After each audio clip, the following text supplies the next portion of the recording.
Hello everyone, this is Professor D, your course creator, and this is one of the last times you're going to see me. I've got one more thing where I break down your final assignment, but otherwise this is it.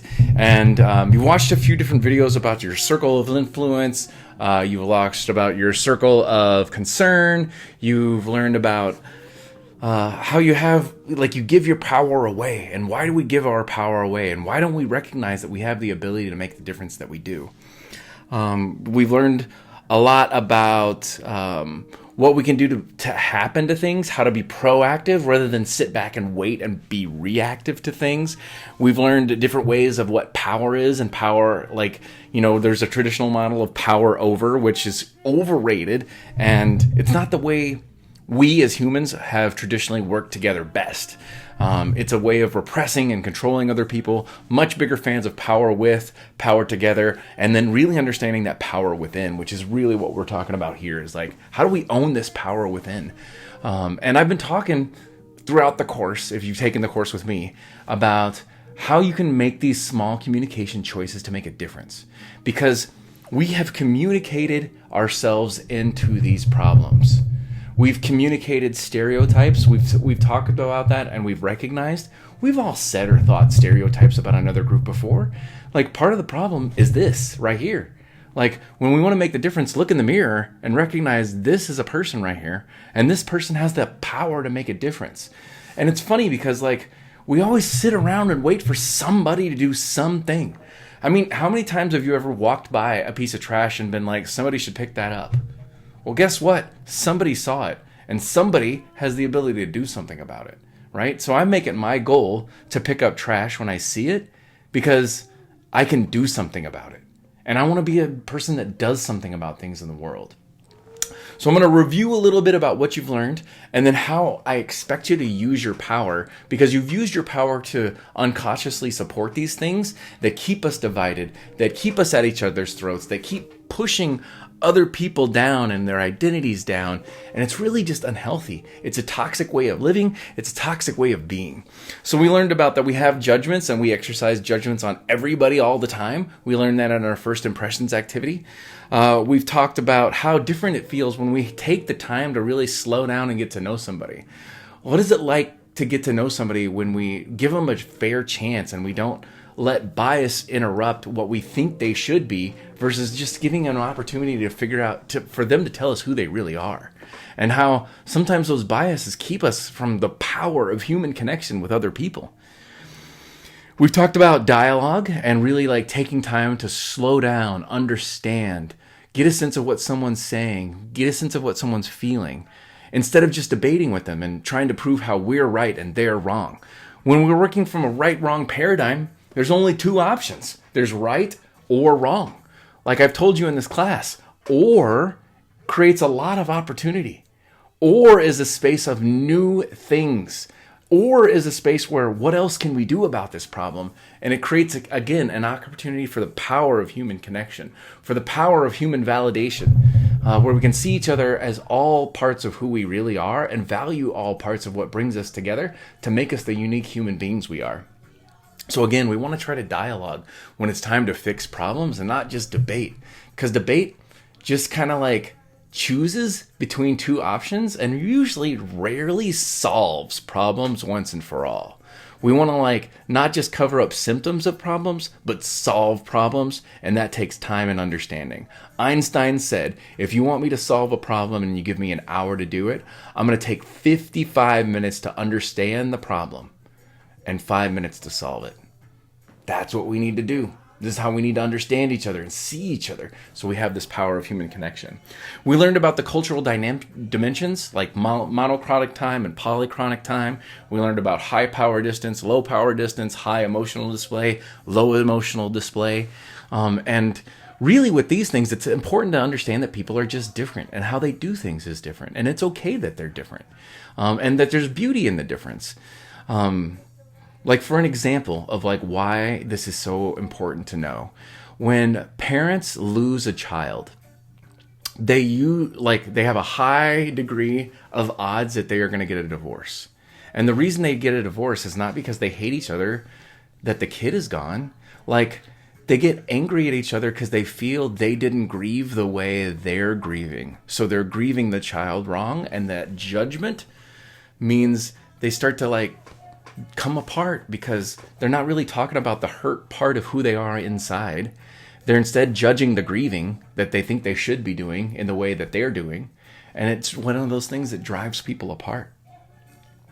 So we need to know these cultural dimensions and just understand cultures aren't right or wrong. They're just different, and they do things differently. And you can have a preferred way of doing things, but it doesn't mean the opposite of your way is wrong. It's just different. We want to understand where they're coming from and why they feel the way they do. And then we can find a way to come together. Again, you learned about in-group and out-group dynamics. We learned how we can in-group people too much like us over and over again, and this limits our experiences and our ability to connect with other human beings. We learned about the damaging problems of out-grouping and how we can just like start to hate people or cheer for people when they're in pain when we use out-group communication strategies. If you want to come to understand why Democrats and Republicans, like this whole thing is so messed up, it's because all they ever do is talk to their own groups of people and never really cross over to talk to each other to understand why they think and feel the way they do. So then we can co-create better solutions, meeting all, like in each of those solutions, there's gaps of needs that we're not meeting for one another. And when we can find a way to connect those gaps of needs, we start to come up with holistic solutions that really cover the entire problem, fix the entire problem, rather than address the things that we care about and not consider the things that they think about. You see how that comes together there? I think that's really beautiful. We learned about stereotypes. I know y'all have really come to understand stereotypes really well at this point, and how damaging they are, because we don't really know who people are, or we don't know different groups of people. But we also learned how to respond to stereotypes and not just like call somebody out or shame them or blame them because they don't know better. We can't shame or blame somebody for not knowing better, because before we took this class, we didn't know better, right? But you see like social justice warriors out there beating each other over the head for not knowing better, not understanding that it takes time and patience and understanding to teach someone differently, to show them the opportunity of different, to show them the opportunity of better in a way they haven't understood. Like in this class, I never beat you up for not understanding. I offered new ways of considering, new ways of doing things, and I allowed you space to make your own decisions about things. And now you have the power to make a difference with this new understanding. But remember, you can't beat people over the head because they don't know. Like you have to show them with patience, with understanding, and hope the best in them will rise to a new place of understanding. And we don't fix people. We just hopefully give them understandings that take them to closer to the best human they can possibly be. But we will never solve a human or never fix a human. We just give them the tools to be the best human they can be in the time and spaces that we get to spend with them. We talked about classism and like really having to understand how difficult it is to be poor and how many barriers there are from being poor just to being middle class, and how many barriers there are between being middle class and moving to upper class, and how like folks in the 1% have so much wealth. Like there's some people that have so much money that if they made their full-time job trying to spend that money, they couldn't spend it in the same lifetime. That doesn't make sense. I don't know that that serves all of us well. And we got to remember, we were part of this person being as successful as they were. And we are a continued part of this person being as successful as they are. And so if we're asking them to give back with all the stuff that they have that they can't possibly spend all the way up, I think it's just fair, right? And we have to learn about how, you know, like when people treat you like you're lower class, you tend to want to stay lower class because you feel like you don't belong in another class. If you're middle class, you feel as though you are middle class, this is your identity, and you act in ways that show other people, hey, I'm a middle class person, this is my middle class thing.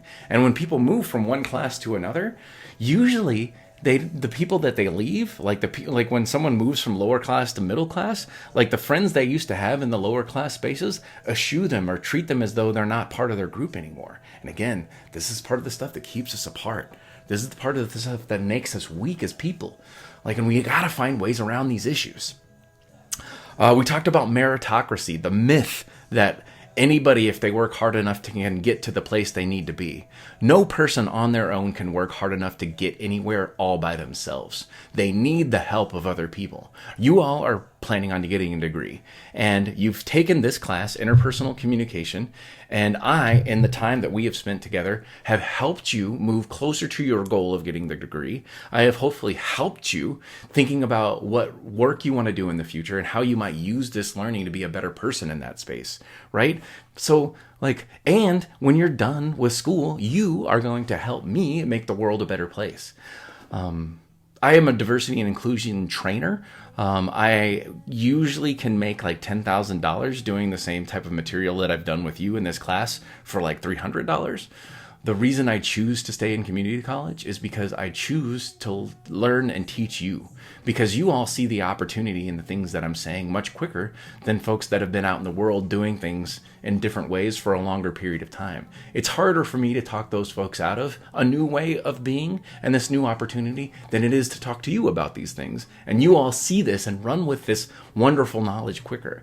So yes, I could make more money doing these things in other spaces, but I choose to be here with you because I know when you leave with the understanding that we've helped show you in this class, you will help me make the world a better place. And that matters to me because I live in this world too.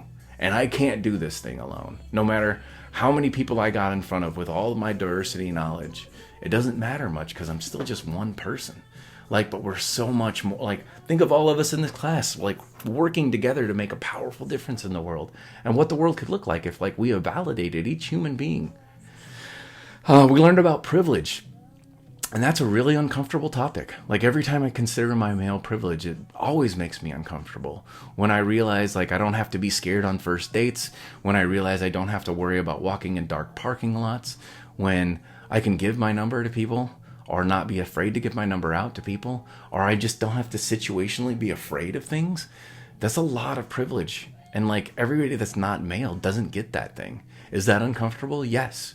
But I also see it as a responsibility to step up with my male privilege and make a difference for people that are not male. They could be trans folks, they could be folks that identify as genderqueer, they could be women. I can proudly say I'm a feminist because being a feminist means that you think women and every other gender deserves the same rights as males do. But being a male feminist carries a different responsibility than it does with a woman. And I make sure to talk to my men folks about these things because as we saw in The Mask You Live In, patriarchy hurts men too. And when we work against these forces, we are able to become more full, better human beings. And that's a really beautiful thing. We've learned about the power of internalized oppression, how when you're in a marginalized group, you always hear these messages that force you to be less than or force you, they keep you from certain things. It could be if you're black and if you don't speak with Ebonics, people say, why do you talk white? Or it could be if you're a woman and you always have the pressure of being pretty, right?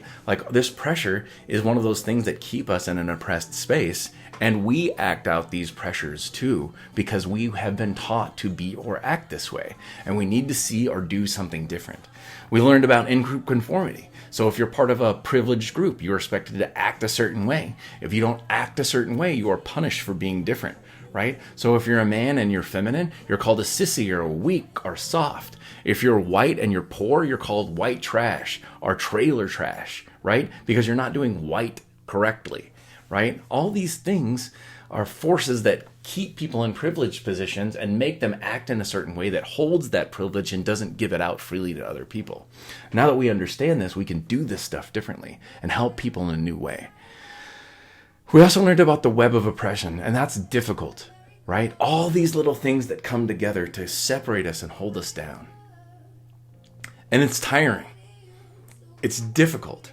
It's a lot to deal with.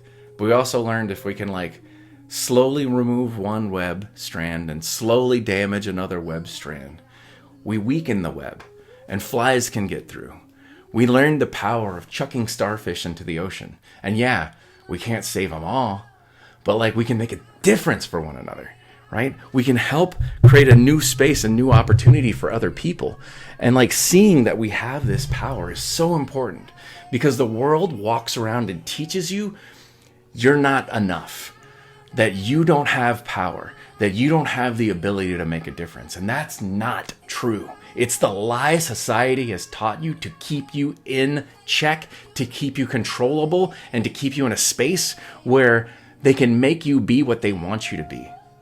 But when we rise up and be the humans that we really are, the bright, beautiful individuals we are on the inside, and when every day we live out that weird part of us, that awkward part of us, that part of us that everybody's made fun of before, when we could have pride in that and show you, like everyone, like the super person that we are, right?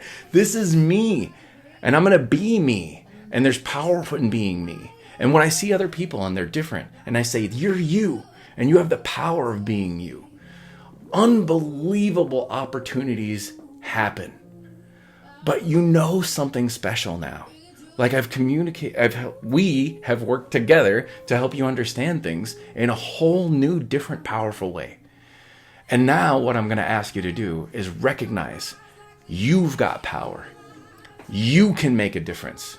You can do something with what you know.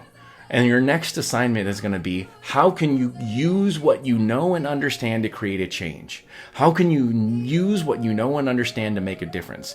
And when I ask you to make a difference, I'm going to ask you to make a difference for more than someone that's just you. Make a difference for us. Make a difference for we. Because we is so much more powerful than me. And that's not to say you don't have power. You do have power. But when you and your power come together with the rest of us, and we all stand together and work to make a difference for one another, like the world starts to shift and change in unbelievable, powerful ways.